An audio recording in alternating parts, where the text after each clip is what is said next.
अल्हम्दुलिल्लाहि रब्बिल आलमीन वस्सलातु वस्सलामु अला सय्यिदिल अंबिया वल मुरसलीन। नाज़रीन अस्सलामु अलैकुम वरहमतुल्लाहि वबरकातुहू। शरई मसाइल के सेशन में आपको खुशामदीद।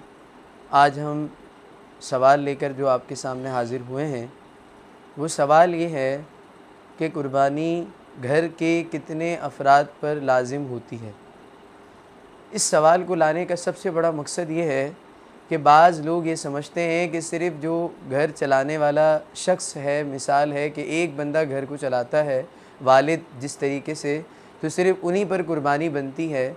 हालांकि हम आपके सामने पिछली जो शरई मसाइल की वीडियो थी उसमें आप देखें, हमने आपको बताया था कि कौन सी शराइत है कुर्बानी की, जिन में वो शराइत पाई जाएँ उन पर कुर्बानी जो है वो लाजिम हो जाती है।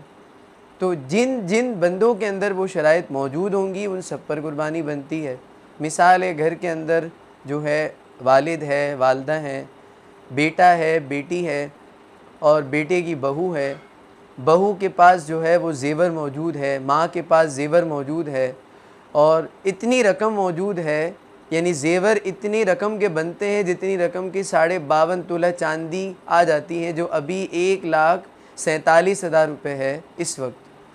तो अभी इतनी रकम जिस जिस बंदे के पास मौजूद होगी, कौन से अय्याम में, कुर्बानी के दिनों में, जो आपको मैंने पिछली वीडियो में बताया था कि 10 ज़िल हज से लेकर 13 ज़िल हज तक, 10 ज़िल हज की सुबह फजर से लेकर 13 ज़िल हज की मगरिब तक, अगर 12 ज़िल हज की मगरिब तक अगर आपने इन जो दिन आपको बताए गए अय्याम नहर के, कुर्बानी के, इनमें आपके पास इतनी रकम मौजूद होती है तो आप पर कुर्बानी लाजिम हो जाती है। आप पर कुर्बानी लाजिम और वाजिब हो जाती है। दोबारा से सुन लें कि 10 ज़िल हज की सुबह सादिक से लेकर 12 ज़िल हज की गुरूब आफ्ताब तक अगर आप पर, आपके पास ये रकम मौजूद होगी तो आपके ऊपर कुर्बानी लाजिम और वाजिब है। अब घर में जितने अफराद के पास ये रकम है, सब पर अलग अलग कुर्बानी लाजिम होगी। कुर्बानी का मतलब पूरी गाय नहीं होती, एक गाय में 7 हिस्से होते हैं, तो एक गाय 7 लोगों की तरफ से कुर्बान हो सकती है। एक हिस्से की कुर्बानी आप जिन जिन पर जो शराइत लागू की गई वो मौजूद हैं उस बंदे के अंदर जो कुर्बानी की है, तो उस बंदे पर एक हिस्से की कुर्बानी लाजिम हो जाएगी।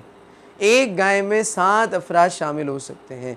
वो शुरका के जो मसाइल हैं वो इंशाल्लाह आने वाले वीडियोस में आप देखेंगे, लेकिन अभी जो मसला ज़रूरी है वो ये बात समझानी ज़रूरी है कि जितने लोगों पर घर के अंदर कुर्बानी की शराइत मौजूद होंगी उन सब पर अलग अलग कुर्बानी का हिस्सा अदा करना लाजिम होगा। सिर्फ़ एक वालिद पर कुर्बानी करनी लाजिम नहीं होगी। ऐसा देखा गया है कि एक साल वालिद अपनी तरफ से करते हैं, दूसरे साल सोचते हैं कि मैं अपनी ज़ौजा की तरफ से कर लूँ और अपनी तरफ से ना करूँ ताकि इसकी भी कुर्बानी हो जाए। हालांकि ज़ौजा में शराइत मौजूद नहीं होती तो उस पर कुर्बानी नहीं थी और जो मर्द है उस पर कुर्बानी लाजिम थी।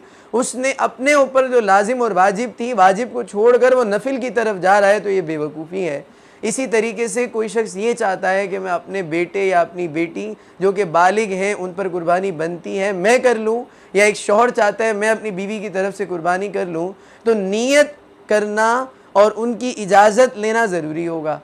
इसकी वजह यह है कि इजाज़त लिए बगैर अगर आपने कर दी तो उस बंदे की नीयत शामिल नहीं होगी, और कोई भी इबादत नीयत के बगैर नाकिस होती है, कामिल अदा नहीं होती, इसलिए उसकी कुर्बानी भी नहीं होगी अगरचे आप उसकी तरफ से कर दें अगर आपने इजाज़त नहीं ली है। और दूसरी चीज़ ये समझाना मकसूद है कि इजाज़त उस वक्त लेना ज़रूरी है कि जब आप हर बात में उनकी इजाज़त लेते हों और उन सबको पता है कि आप उनके सारे काम वैसे ही करते हैं बग़ैर इजाज़त, और उनकी इजाज़त ज़िम्नन मौजूद होती है, दलालतन मौजूद होती है, तो इस तरह की इजाज़त भी काफ़ी है। जैसे कि घर में जो बड़ा फ़र्द होता है उसकी इजाज़त, उसको हर काम में इजाज़त लेनी ज़रूरी नहीं होती, बहुत सारे काम वो कर देता है और सबको पता होता है और सबकी रज़ामंदी भी होती है, तो उस मौके पर इजाज़त लाजमी नहीं होगी।